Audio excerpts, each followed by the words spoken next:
damn it. Okay, let me just but yeah, welcome already. Choose wisely. For 76 veins like tape. Veins like tape for demo. Yeah, we're halfway through the intro, I guess you could say that. But I don't know how long this demo is, so it's going to be a lot of sensitive topics. So if you're very squeamish, discretion is advised. But yes. What is it? Yeah, David, stop doing it. Okay. Mirror browse underly forward away. Certain this thing. I think so. I think I just had clocked it for the night shift. We have to ask Luna tomorrow. She was there at the store when we got our deliveries. Oh. High-pitched mewling punches through the muffled pop music ringing in Demon's ears. They perk up, look around the store. Takes a few seconds for them to find the culprit. A large cat with orange fur speckled in white spots is curled up tight in the car walks. Towel lines the interior. He looks comfortable with his eyes shut and tail tipping upwards. Demon sighs softly and kneels down to pat the top of his head. Guess this guy's happy about it though, they remark. It's only now that Miriam pokes her head out of the house she's been so enraptured with. Thick mousy hair is tied up into a tight braid, her glasses shining under the store lights. Yeah, she's been chatting up sauce since I clocked in. That's a good sign, it means she's warming up to you guys, they say without looking away from the cat. Don't know if I told you this, but I used to have a cat too, just like with this one here. Really? She didn't know how to meow, so she kind of screamed, but I thought it was funny. Named the tabby, short for Tabisca. The hotcotch? Yeah, I don't even like the stuff, it tastes like shit to me. Damien looks over the shoulder and locks eyes with Miriam. But Tabisca works as a cat name, so Tabby it is. Oh, that's so cute. Standing up to grab a nearby shopping basket and start to throw ramen packets into it. Jim figures it's a good idea to leave out the part where Pa hit Tabby with a car and then tell them. Mentioning to Miriam how they found their buried in the woods day later would probably put a damp on the mood. Gushing on about how funny Demon is, Miriam says on the plastic milk crate filled with canned drinks. While Nelly reaches out to pet the cat. I don't think we've all thought of an official name for a little mascot yet. Luna calls him Flip-Flop. I think he's more of a juice to me. Response is non-comfortable. Miriam changes the subject instead of letting Demon go. So, by the way, how's work? They already regret striking up a conversation. Tight eyes stay focused on instant meals. TV dinners and chip noodles churn the stomach, but it's all Demon can afford. I think you want to know the answer.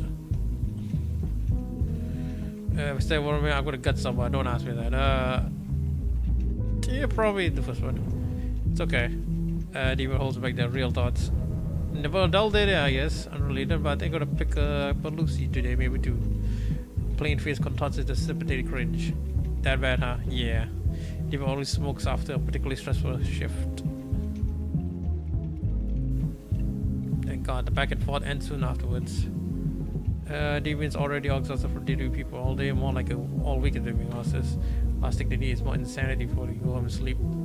Cashier, a middle-aged woman named Emily, takes a few more seconds to lecture Damien on how the shop really shouldn't be selling them loose cigarettes, so they better watch out who they tell. Demon bites a dog to stop themselves from telling Emily to can it and give them the Lucy already. Okay, so they sell loose cigarettes as well.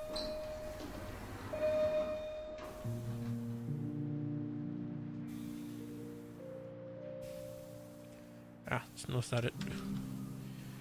It's already a light dusting on the sidewalk and fat snowflakes drifting around. Demon pulls his shoulder off the jacket further up to the neck. Probably get something better, so zip on the stings already busted, so it just hangs out till Nike frame. Afraid by next week to be able to buy a new one. Demon pulled in extra overtime specifically for the jacket funds. Leaning back against the sharp brick wall, Demon lights the cigarettes and takes a long drink. Tastes awful, doesn't feel great. Still, Demon figures as the lesser of two evils when compared to what else they could do in yourself. Blow the smoke all in doubt and dare. All I say is peaceful out here, and there was been a big fan of the drab they're feeling that early January evenings held. Something about this seems different. Good, but different. For a moment it feels like Demon's troubles are far, far behind him. No worries about paying their rent, everyone leaving them alone, and the god that watched on 103 train is a distant memory that felt 12 years old.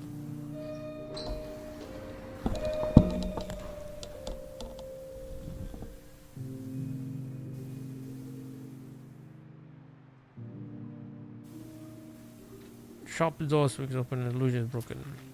Means a big crunch on the snow. And you shouldn't be out for too long, you freeze on here. Freezer with the air bites the demon cheeks. Such a smoke puffs up further in the morning smoke. The lower hand exhales, steam colors puff up in front of thin lips. Tower over her. Don't give me that demon draws. My police does a lot of smoking. She stares down at her feet. I don't know, but nothing. Can't afford the ass whooping I get. Where to swallow stick. She clicks her fingernails against another one, looking at she's really like to hide within a working form. Still big for her. The ponytail dress and apron hang past her hands. Come on, it's cold out. Can't. Told you. I just don't want you to get hypothermia or anything. She finds it in herself to say. Cheeks are red. Demon really hopes it's because they're cold, but they know better. Yeah, if you ever, never mind. Take care, sorry. No pretty me. Yeah, sure. He finishes the cigarette, snuffs it, and tosses it into a can once the show is up. Sounds like they really like to be anywhere else but here. See you next week, I guess. Yeah. They turned their back towards me and I saw walking home. Yeah, if you're free anytime soon, I'm on a night shift, so if I get free time during the day, so if you ever want to get off or something, you think you must. They've been beating around the bush regarding whatever feelings we may have of them.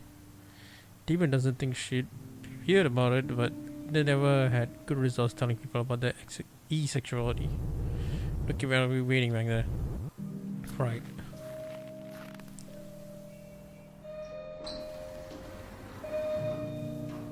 Demon didn't mean to be so harsh to her. And honestly, talking to me doesn't make them want to pull themselves out as good. They're just... You don't have the words to describe it. She's a bit of a dullard in their opinion. Definitely undeserving as hell.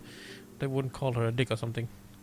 We have to turn around and clarify now. With unspoken words on the brain, Demon keeps their head down and walks over.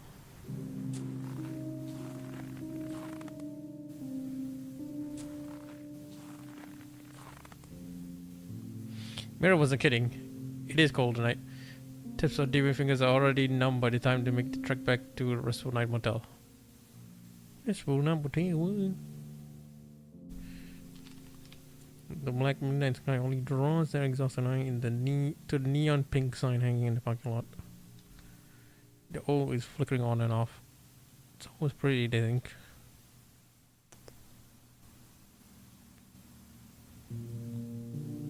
The nasally voice that feels like razors in Demon's brain breaks their concentration. Hey Demon. Fuck. I look up to see Carl's face twisted in some parody of an apologetic smile. Yeah, what's wrong, sir? Please don't. You all people know how badly the economy is doing these days. And now I'm making it easier. And what is barely making it as is? Whose fault is that? Oh. So I hope you understand that I might not be able to give you your overtime pay this week. Be there next time, I promise. Hope you drown your own fist. Sure, I can wait. There goes the jacket funds. Well, I won't hold you up for long. It's cold out and I don't know you want to rest. Don't seem to be sleeping well lately. Wow, I wonder why. Thank you, Sid. See you tomorrow. See ya. Yeah, amazing. Part ways. Demon walking toward the motel with a pounding heart, clenched jaw, and shaking fist. The walk to the room is familiar. Go up the crumbling concrete stairs to the left and head on to room 205. Don't shit where you eat or sleep. It's a motto Demon has to tell themselves for 4 years, though in their new arrangement with Carl, eat and sleep are pretty much interchangeable.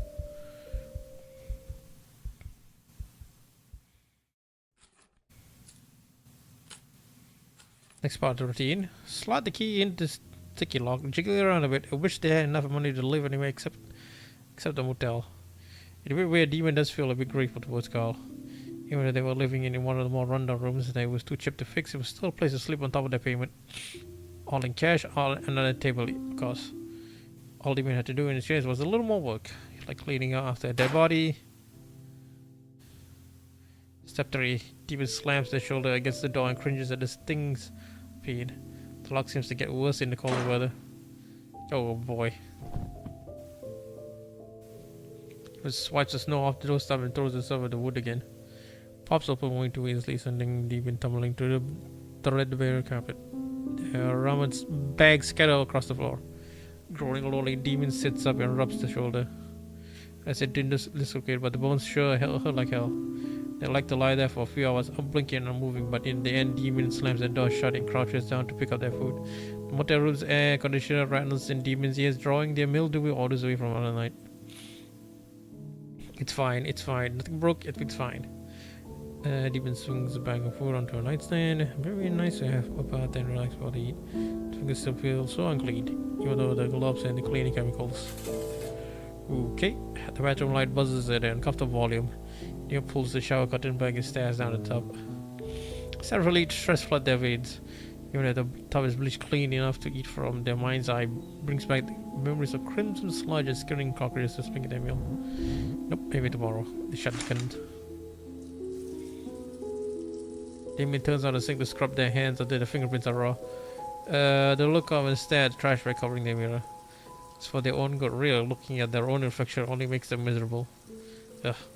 He was really thinking their luck, just like his stars, they didn't grow up need to be neat freak, otherwise they'll be going even more insane than they already are. Cracking maggots, steaming vomit, and crawling beetles in the moldy walls is one thing. But Deviant will get over it, like they always do. They have to. If they break down again, who knows what they'll do. Quit, get fired, who knows. Shit. Deviant grunts to the pain. Looking down, they see the back of the left hand drip with blood. The right one grips the scrubber tight enough to dent the palm. Saying deep. Neo pushes down the brush and runs the hand under the hot water. Stingers as they feel their fingers. Rivulets of pink flow into the drain. The remnants of watered down blood leaving its mark on the basin. They've been sighing a lot these days. Deepan can't really help it. Okay. Next few minutes are a bit of a blur. Deepan didn't have any bandages, so the best he could do was clean out the abrasion and hope it would scab up in the meanwhile. After that, didn't consider the plastic cup noodles made in the motel microwave. All nights of ramen as their meals is probably going to come and bite Deepan and ask what it is, but they're too tired to scare. Besides, they can master plasticky flavors with strong seasonings. Damn, Deepan whistles to themselves while staring out the window. The snow is growing more and more intense by the minute. As much as the heat is falling, Deepan is glad they aren't on the streets anymore. Nights like this wouldn't be nothing short of misery. But hey, they have a roof over their head, it's still a job. Leaky roof and a soul sucking job, but still a roof in a job. So maybe it's isn't bad here. Any and all good feels Deepan might ever collecting eye rapid with the moment music starts. It's loud thumping and startles the ever-living shit out of them. Deepan jolts. Their ramen slips out of their hands. Fuck. Orange broth spills across the table onto the floor and splashes the scratched end. Leaping up to their feet and knocking over a plastic chair, Deepan does their best to clear out the mess growing to the hallway. And so it's so bad. Because the heat and sneezing only erases the raw skin. Gaze turns upward toward the wall they share with the busy plastic neighbor. As Deepan has the decency to wear headphones when they want to play music so loud, bass like bones rattle. Shut up, for the love of fucking God, shut that music off. Oh boy, here we go. The urge to go and give him peace of the mind grows deeper. Well, let's confront. Fuck it. Deepan can't do this anymore.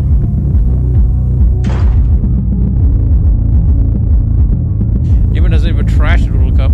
If they listen to this bullshit longer, they're gonna go insane. Slinging their jacket back on their shoulders, Deepan clutches their motoki and stomps inside. Turning their heel, they head to the door directly to the left of the motel room. Thin plastic is practically shaking. The rustling decal announcing which room we could fall off any second. Hey! Deepan screams. Their hollers are drowned out into a whisper. By the inside of them, Deepan hangs on the door again. Turn down the music, somebody is trying to sleep. Pressing the ear against the side of the door, only can see Deepan headache. Like teeth-shattering bass and screaming lyrics, no signs of life. They write a nasty letter to lower the volume and slide under the door. They had a pen and paper. Reaching the bridge of the door, they pull away and try to clear their curtains. No movement. Spoilers, isn't it? Not like in that could here, okay. He was gonna learn how to pick battles anyway. New priority, food. Cheese curls would make a decent clue for dinner right by now. Machine yet the lobby is still sort of booked. In fact, they saved Deepan's eyes quite a few times.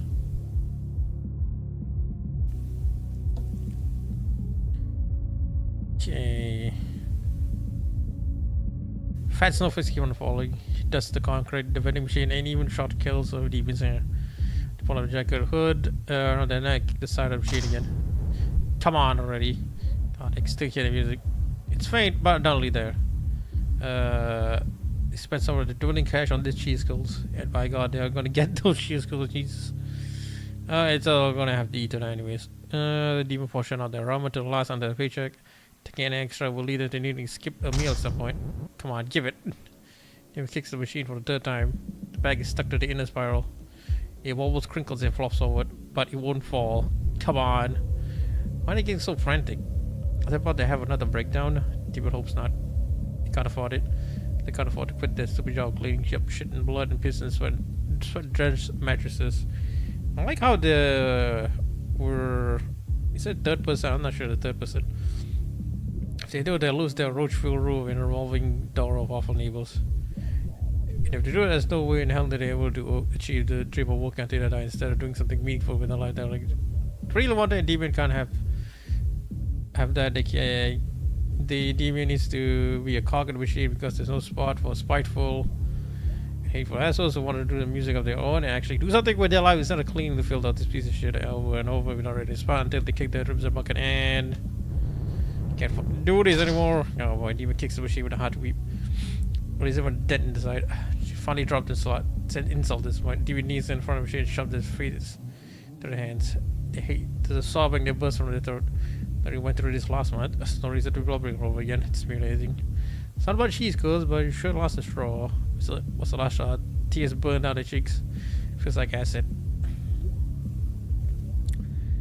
Debian Chow, 22 years old, is on the fast track to waste the entire life away. And instead of trying to fix it, they're bawling over their own feel like some hapless baby.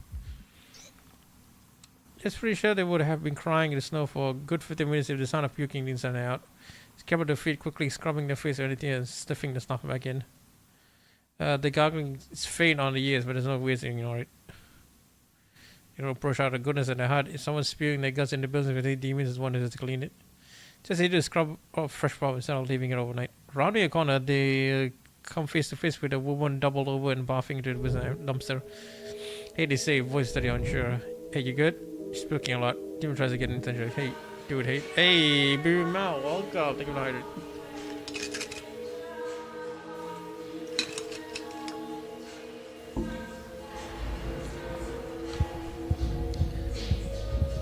Welcome, baby Mao. The buffet ceases hopefully permanently, they think, and the woman snaps her head up. Wide eyes behind crooked glasses peer right at them. Thick hair sticks to her face. In the dead of winter, she's sweating. So bad, the shimmer of the neon sign hanging above the hotel is reflected on the temple. The look in her eyes is indescribable. It's not the kind of look that any human would reasonably give to someone. Instincts kick in. This one looks like she's barely pushing past 5 feet. Legs dangle a good length off the ground. They can't get a decent gauge of a build underneath the sweater, but Dewey thinks he could take her on if self-defense is needed. Definitely underweight themselves, but not more than 6 feet. They could just give a jab and knock and run, right? She's silent. Very silent. Demon can't even hear her breathing. She's going through the motions. Her shoulders and chest try to fall like expected, but the sounds of a gasp will fall just short of Demon's ears. Take a step back. Why did their hands become so clammy? Trashing heartbeat brings pain to Jimmy's chest. In case he was wrong, that's the only way Demon can say wrong. As if she's looking past them, past the skin and into the bones. Bones! Please don't look for me. Demon snaps out of their unsettled stupor. Huh? I don't want it anymore, please. Her voice is hoarse and low. Don't bring it back, just want to rest. You would be lying if they implied they understood what the fuck she was on about. You drunk? To respond, before Demon can stop it, she drops to the ground and takes off running. Something more like it. Yeah, definitely drunk. She lunged at Demon or make any threats, but the audience doesn't like it. Something's wrong. Demon looks towards the dumpster, moving drifts up from the cold metal. More Demon strains her ears, the clearer it becomes in their mind. As if her brain was cooling directly in the folds of their membrane, the warm breeze meet the lure. Whatever in there, it's not just the results of a drunkard emptying her stomach.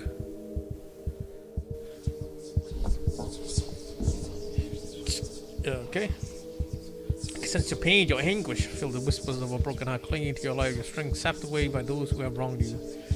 I can repair you, can give you the strength of God. Together we can lash it against those who have hurt you in kind. All you have to do is let me in. Oh boy. Look inwards. Oh, There's content warning. Hey, Gore, let's look away. Yeah, no, he was not stupid. They're not dealing with whatever the hell she went through. Cryptic warnings are bad enough. He was taking a chance of learning what letting it in means. Carl can take a gander tomorrow in Sukin. For this, they shoved their hands deep in their pocket and they plot out to get the cheat codes. Night drags on in a dull way. Truth be told, by the middle of tomorrow, Demon had completely forgotten their little encounter. Next time Demon thinks of it, a month has passed. Still going over the concept of Valentine's Day again when the TV plopped on their doorstep and starts to speak of a new serial killer in the city. Look up for the rules and raise the wallet. The report is a somber man about Demon's age. Feeling wish of sitting in his spark glimmers in their head. Cops up in front of the side of the corpses. To be fair, Demon doesn't blame him. Stated the bodies were gruesome. Far worse than local news reports would be allowed to show off. Demon had to find the details online. Stomachs flayed open, organs devoured, arteries pulled up. It's gruesome, yes, but Demon can't deny that it looks beautiful in a fucked up kind of way. Reminds me of flowers blooming with flesh or veins acting as petal vines. There's no rhyme or reason to killings. It's like someone grew bored and started to race down to whoever crossed paths first. Question on that's on the reporter's mind is clear. Who could do something like this and why? Demon has the strangest feeling they know what happened. The question on their own mind lingers for an uncomfortable while. What if that was me? Whoever this killer, they shouldn't seem to be living free and happy. Wouldn't that be something? They say while shoveling more shit noodles down their throat.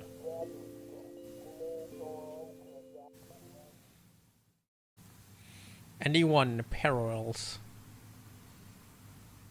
Interesting. Please don't forget me. Okay. Partial transcript of interview with Sophia Choi and private witness Arving Altair de Bartel has been discovered. Would you like to read it? Yes.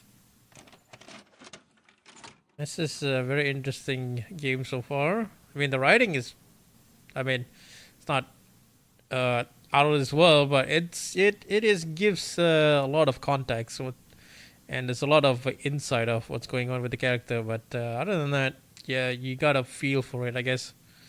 The Bartel, Sophia Choi, Nevada.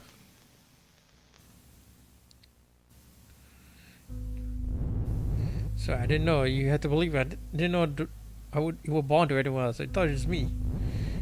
Miss Joy, please don't think for a second I'm placing any blame on you. Truly, I'm not. Call it here because as the being's penultimate holes, you would have vital information about proof integral to my investigation. This is supernatural already. I really promised didn't do what it was. I didn't want to hurt anyone else with it. I got rid of it because I was scared. I know you had no intention of harm. You're just missing explaining of the being spots off your claims. Can you tell me more about your duration with it?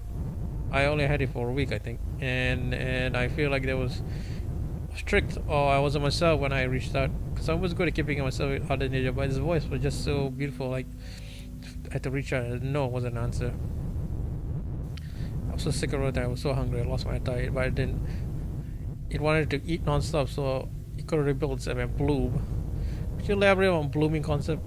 It didn't tell me. I tried to ask it so many times, but kept dancing around the question. Just said blooming was a beautiful thing that I shouldn't be scared of it.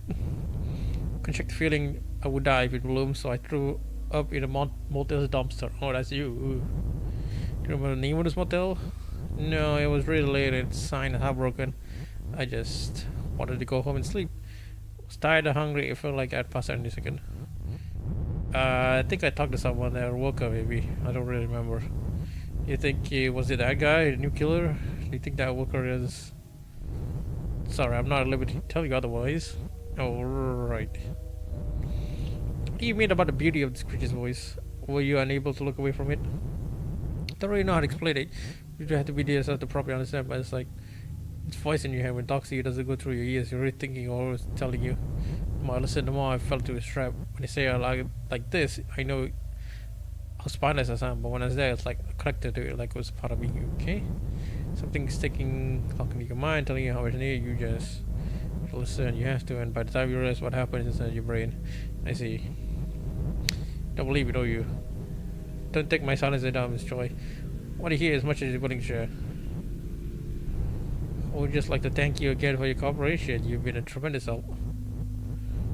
Please don't tell my dad or Peyton about this. I mean, don't anyway, and I don't want to worry them. Understand this conversation will stay entirely between two of us. Just wish I.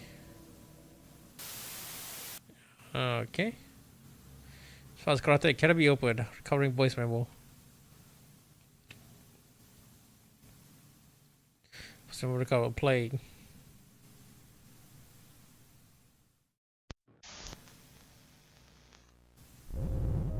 Speaking of which, try for the rest of our lot of the time, I come to learn a lot more about the flowering being that could prove fruitful to my investigation. In spite of that, I'm left with more questions than I started with. This joy testimony aligns with what I've gathered so far, including a mention of the restful night motel. Though I've yet to receive the spirit vision her cousin Ramazona, I believe I already questioned the worker she had mentioned. A strange fellow by the name of Demon Zhao. The manner of speaking was true, to say the least. Regardless, I have no reason to believe that interaction with her or the being extended beyond what which I remembered. Quite frankly, this case is far beyond my usual realm of expertise. I do not deal in the realms of flower gods or extraterrestrial beings, especially demonics and unholy forces. The entities that lurk below our feet, not above. It's kind of I find my eye directed towards our dear neighbor Edgar Hawthorne. God forbid he utilizes Kingsville's police department, who should use our tax dollars for the intended purpose when he can hand the case up directly to me. He will line his pockets and let me carry out my intended job. Clearly don't have to deal with that later, cause. That being said, I simply cannot turn my back and let the result of everything else, which is right. Someone has resonated with me in a way that many other cases simply fail to replicate. Perhaps it was guilt in her voice, or recollecting of memories of the being. The way she spoke of Zola reminds me of when I was human and felt to lose deceit. Shame to all the while. Knowing the incompetence of specific detectives, this short testimony would simply someone on a wrong content would be part of the statistic. Oh, I did not. I have to skip that. Okay, never mind. And it was my move.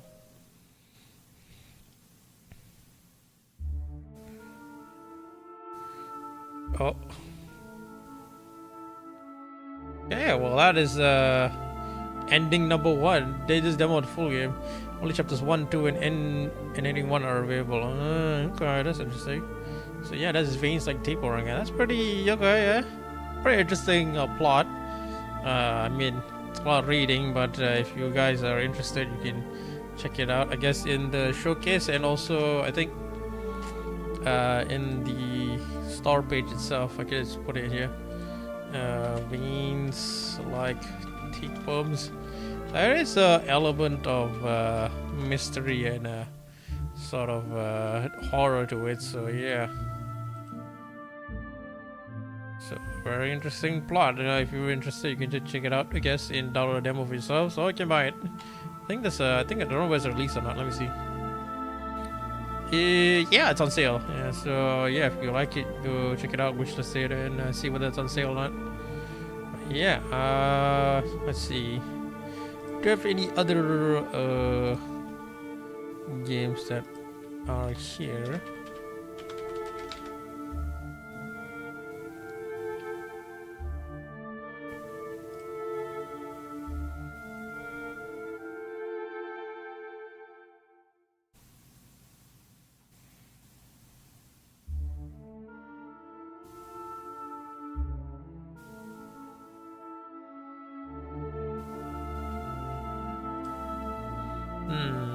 Got it. Let me see whether there's any other games, because quite a few developers actually contacted me about this. So, let's see, Unmasters, Arene the Window.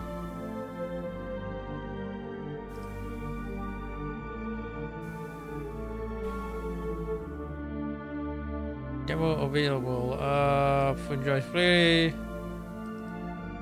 Courageous,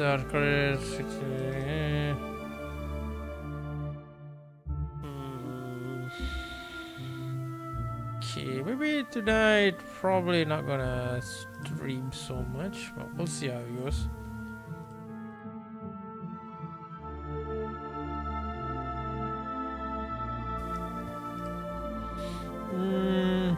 Is there any other person to raid today?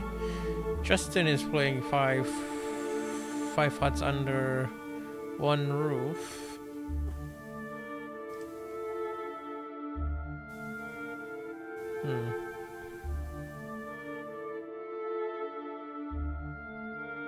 Hmm.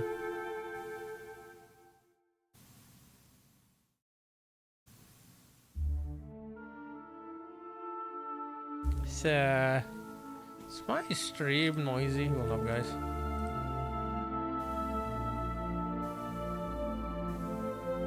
Oh, it's noisy again. Where is that damn thing?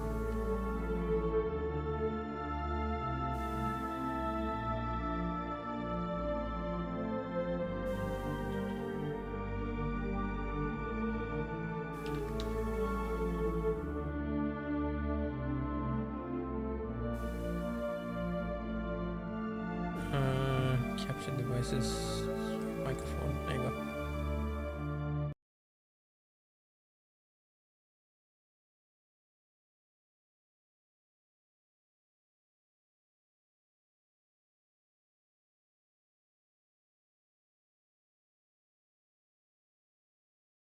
Okay, hello, hello. Testing, testing, one, two, testing, testing, one, two. All right, there you go. Oh, so it's a bit noisy actually. Okay, well, that was interesting. That means my bot's probably very noisy as well.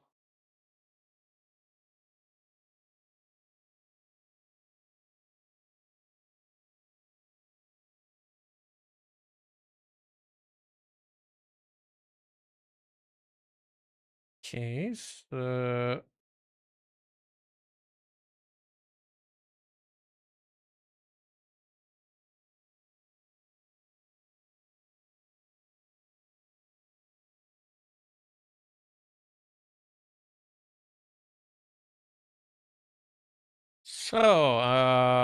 probably we can raid Fjord for a bit. And then I'll probably start stream again just to separate out the bot so we don't mix everything in. Cause you know the thing does Twitch bot does have to like to smash all the things the title updates together. It takes the first title update you have, but yeah.